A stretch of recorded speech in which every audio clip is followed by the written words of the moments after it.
तो दोस्तों अभी 2 दिनों पहले ही एक बहुत ही अच्छी खबर निकल कर आई थी और वो आई थी भारत के एक्सपोर्ट को लेकर। दरअसल आपने खबर सुनी होगी कि भारत के एक्सपोर्ट ने जो कि गुड्स और सर्विसेज दोनों के क्षेत्र में मिलाकर कई सारे पुराने रिकॉर्ड्स तोड़कर एक नया रिकॉर्ड सेट करता है। जी हाँ, और जहां पर फाइनेंशियल ईयर 2021-22 में भारत का एक्सपोर्ट रहा था $676 बिलियन, तो वहीं पर फाइनेंशियल ईयर 2022-23 में भारत का जो एक्सपोर्ट होने वाला है वो $765 अरब के पार जाते हुए दिखाई दे रहा है। तो कहने का मतलब ये एक नया आंकड़ा है और एक नया रिकॉर्ड है और भारत के लिए काफी खुशी वाली बात है।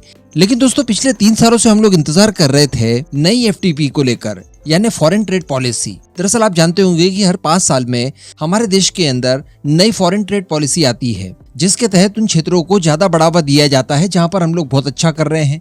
तो जो कमजोर सेक्टर है उन्हें भी किस तरह से बढ़ाकर आगे लिया जाए और किस तरह से भारत का एक्सपोर्ट बढ़ाया जाए, इसको लेकर भी कई सारे इनिशिएटिव शुरू किए जाते हैं। कहने का मतलब भारत अगले 5 सालों में और बेहतर तरीके से अपना एक्सपोर्ट कर सके, भारत की तरक्की हो, इसको लेकर पॉलिसीज बनाई जाती है हर 5 साल में एक बार। लेकिन इस बार की फॉरेन ट्रेड पॉलिसी 3 साल लेट हो चुकी है क्योंकि कोविड क्राइसिस की वजह से हम लोग नई पॉलिसी को बना ही नहीं पा रहे थे।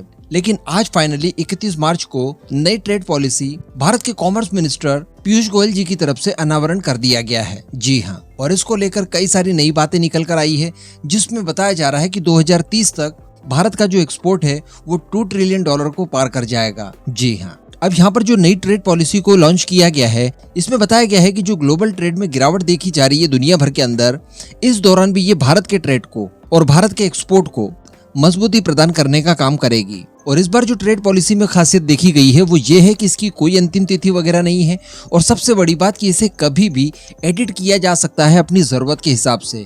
यानी एक बार जो पॉलिसी बनाई उसमें अगर किसी तरह का हमें ड्रॉबैक दिखाई दे रहा है तो उसे हम लोग बीच में भी सुधार सकते हैं, उसमें नए रेवोल्यूशन ला सकते हैं, जिससे कि हमारे ट्रेड के ऊपर, हमारे एक्सपोर्ट के ऊपर किसी भी तरह की बाधाएं ना आए, जो कि करंट सिनेरियो के हिसाब से चलती रहती है।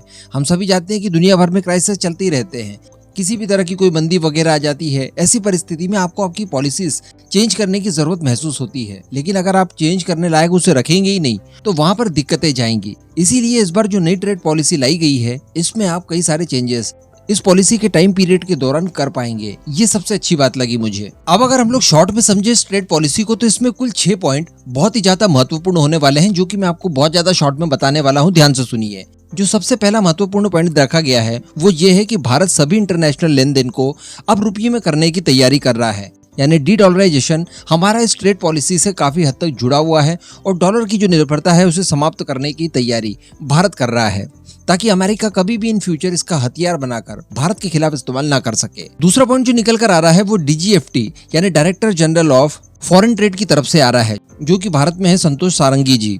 उन्होंने दरअसल कहा है कि FTP 2023 ई-कॉमर्स निर्यात को प्रोत्साहित करेगा, जिसे 2023 तक 200 से 300 अरब डॉलर तक बढ़ाने की उम्मीद है। अब तीसरे पॉइंट की अगर बात की जाए तो नई नीति के तहत जो डेयरी प्रोडक्ट हैं, इनका जो एवरेज एक्सपोर्ट है उसे बनाए रखने के लिए प्रतिबद्धता दिखाई गई है। चौथा पॉइंट देखें तो नई नीति के तहत जो कुरियर सेवाओं के माध्यम से निर्यात की वैल्यू 5 लाख तय की गई थी, उसे अब बढ़ाकर एक खेप में 10 लाख तक कर दिया गया है। जो पांचवा पॉइंट निकल कर आ रहा है वो ये है कि FTP के तहत वेयर हाउसिंग की सुविधा के साथ साथ डेजिग्नेशन जोन भी बनाए जाएंगे, जिससे कि ई-कॉमर्स इंटीग्रेटर्स को आसान स्टॉकिंग, कस्टम क्लियरेंस और रिटर्न प्रोसेसिंग में मदद मिलेगी। और जो छठवां और आखिरी पॉइंट इस नीति में रखा गया है वो ये है कि प्राइम मिनिस्टर की तरफ से खुद टेक्सटाइल इंडस्ट्रीज और जो हमारी डेयरी सेक्टर है, इन सभी को एक्सपोर्ट में कई सारी छूट दी जाने वाली है, जिससे कि भारत का व्यापार और ज्यादा सुगम हो और भारत के द्वारा गुड्स एंड सर्विसेज को बड़े पैमाने पर एक्सपोर्ट किया जाए दुनिया के वेरियस कंट्रीज में।